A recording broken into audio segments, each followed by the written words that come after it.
Saya biasa dipukul sama orang ketika dulu-dulu awal dakwah di klub malam, tapi sekalipun saya nggak pernah mukul orang. Kok jangankan mukul, lihat kecoa aja saya mau bunuh nggak berani gimana? Dan istri saya tahu betul itu. Katanya saya nonyor istri lah, saya bunuh istri lah, macam-macam. Itu saya sama istri malah ketawa-ketawa itu. Itu kan jadi rame mungkin kalau saya lihat salah satunya karena ada yang ngedit ininya dicepatin sehingga seolah-olah saya sama istri berantem atau apa itu. Istri malah ketawa. Itu malah justru keseharian saya sama istri. Karena dalam rumah tangga itu ada bahasa begini. Suami yang baik itu karakternya adalah dohukan idza walaj sikitan idza kharaj. Jadi suami yang baik itu adalah ketika di rumah, ketika sama istri dia menjadi penghibur terbaik untuk istrinya. Tapi ketika di luar, dia nggak akan ngomong soal rumah tangga. Makanya saya tuh sama istri malah lebih banyak guyonnya, di rumah itu nggak ada seriusnya. Nggak ada seriusnya. Jadi itu satu hal yang bagi saya sama istri itu ya hampir setiap hari guyonnya seperti itu. Apalagi kalau udah masuk kamar. Nggak ada serius-serius sama sekali. Istri lagi tidur, kadang-kadang masukin selimut, kentut berdua, gitu. Itu biasa itu. Dan bagi kami ya memang rumah tangga saya seperti itu. Sehingga kalau di framing ini saya kasar sama istri dan sebagainya, ya istri malah ketawa-ketawa itu loh. Apalagi komentarnya itu mesti Gus Miftah pakai narkoba katanya. Komentarnya kan gila-gila ngeri-ngeri. Ini Gus Miftah pakai narkoba dan sebagainya. Ya kita mungkin orang sudah apa namanya rindu kali. Sudah lama saya nggak dibully orang. Itu. Tapi merasa terganggu nggak dengan itu, kaget atau gimana gitu? Terganggu sih kalau saya enggak, karena kan kita sudah hafal dan sudah terbiasa. Kalau teman-teman media lihat kan saya orang yang sudah sangat hafal dengan framing media apapun itu. Cuman itu tadi, ini saya kasihan saja dengan orang-orang yang memframing itu gitu. Bahwa kok gampang banget memframing, memfitnah orang dengan apa sesuatu yang jelas-jelas itu fitnah. Kalau kita mah biasa, apalagi istri baik itu lucu ya orang-orang itu. Mbak apa balas gitu loh. Tadinya sama sekali nggak mau saya respon. Sebelum jurek ngejar-ngejar saya itu saya nggak mau respon. Tapi itu kejadian apa sih? Jadi posisinya waktu itu adalah saya dan istri sangat happy dengan acara itu karena alhamdulillah pondok kita bisa dihadiri sama presiden, tahun kemarin dihadiri sama Pak Prabowo. Terus tadinya kan saya ada tamu VIP teman saya di situ. Terus kemudian istri panggil, duduk sama saya, Bun, saya yang sini. Nah, itu pas lagunya Denny Caknan apa siapa lah, kan Denny udah kayak anak saya. Dan kita senang dengan lagu itu. Saya dengan istri dengan lagu itu senang, istri dengan lagu itu senang. Ya biasa. Gemes itu loh. Itu bahasa gemes sama istri. Bahasa gemes, dan istri saya setiap kali saya pegang kepala itu menikmati. Ya itu justru istri saya itu akan sangat khawatir ketika saya tidak berperilaku yang aneh seperti itu, yang gemes seperti itu. Justru itu yang ditunggu-tunggu sama istri saya. Jadi yang menurut kami itu adalah bahasa candaan dan bahasa body language yang justru apa namanya kasih sayang antara saya dengan istri, kemudian di framing seolah-olah saya berbuat kasar sama istri. Kalau istri saya itu mau berbicara ke media, pasti dia ketawa-ketawa. Kan istri saya nggak mau sama sekali urusan dengan media. Tapi abis ini jadi jaim apa gimana? Enggak ya, tetap. Kita kalau ketemu sama istri mau dimanapun ya begitu. Dan saya begitu di depan umum pas pengajian aja sering di pondok.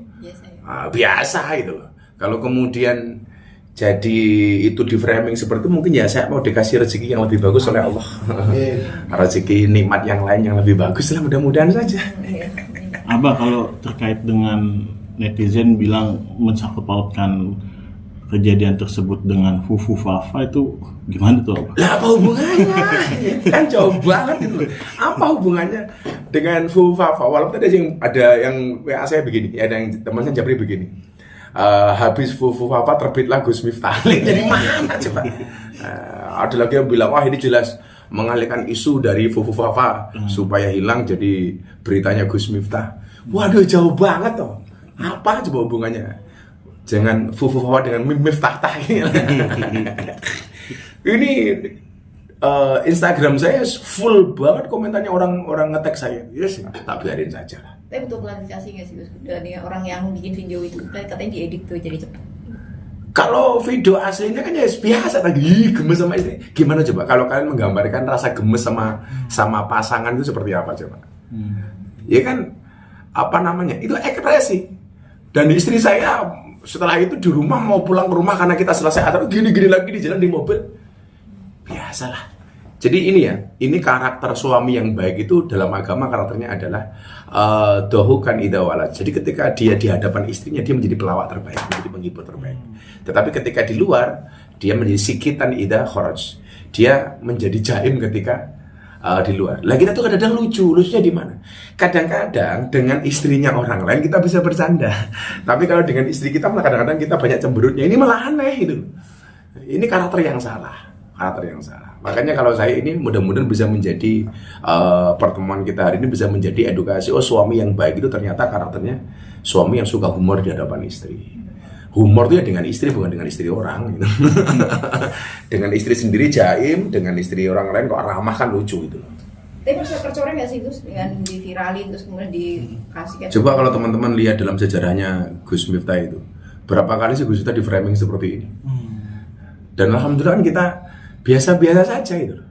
Ya mudah-mudahan yang nge-framing bisa sadar diri bahwa apa yang kalian lakukan itu jelas merupakan sesuatu yang tidak baik. Itu bisa jadi itu fitnah, bisa jadi itu pembunuhan karakter. Ada bahasa lama nggak terdengar Gus Miftah viral. Toyor istri, toyor apaan? Saya itu di rumah, di kamar mandi, itu ada kecoa. Saya nggak berani ngusir, saya manggil istri kok. Bun, ada kecoa, bun tolong diusir bun. Saya nggak berani. Dunia malam, dunia preman macem-macem. Saya biasa dipukul sama orang ketika dulu awal dakwah di klub malam. Tapi sekalipun saya nggak pernah mukul orang. Kok jangankan mukul, lihat kecoa aja saya membunuh nggak berani gimana? Dan istri saya tahu betul itu. Makanya tadi saya bilang sama istri, Bun, akhirnya Abah harus ketemu dengan teman-teman media supaya masa katanya Abah kok diam saja. Malah istri saya ketawa-ketawa itu. Yang sabar ya Abah, mungkin Abah mendapat nikmat yang besar. Yes, amin gitu aja tuh. Gus, ini kan menjadi pro kontra juga ya. Maksudnya banyak banget hujatan juga ke Gus Miftah sendiri. Dari seorang Gus Miftah sendiri menanggapi netizen itu seperti apa sih Gus? Maksudnya yang tipikal menanggapi atau yang cuek aja tuh seperti apa? Saya doakan mereka lah. Ya kalau kemudian diupload di YouTube mereka ya mudah-mudahan monetisnya bagus. Itu aja toh. Supaya mereka juga punya rezeki yang bagus. Itu aja dah. Tapi yang perlu kalian ingat adalah membicarakan aibnya orang lain itu nggak boleh. Apalagi ini bukan aib bagi saya. Wong ini urusan rumah tangga saya gemes sama istri saya. Ingat ya mungkin kalian yang suka cari-cari aibnya orang. Imam Syafi'i itu mengatakan La tadkur auratam ri'in. Janganlah kamu mencari-cari membicarakan aibnya orang lain. Yang perlu kalian ingat satu. Fakulluka auratun walinasi al-sunan. Setiap kalian itu ya punya aib dan setiap manusia juga punya mulut. Jadi kalau hari ini kalian membicarakan aib, mencari-cari aibnya orang lain dengan mulutmu, ingat kamu punya aib dan orang lain punya mulut. Itu aja. Kalau saya. Abah sedikit soal ini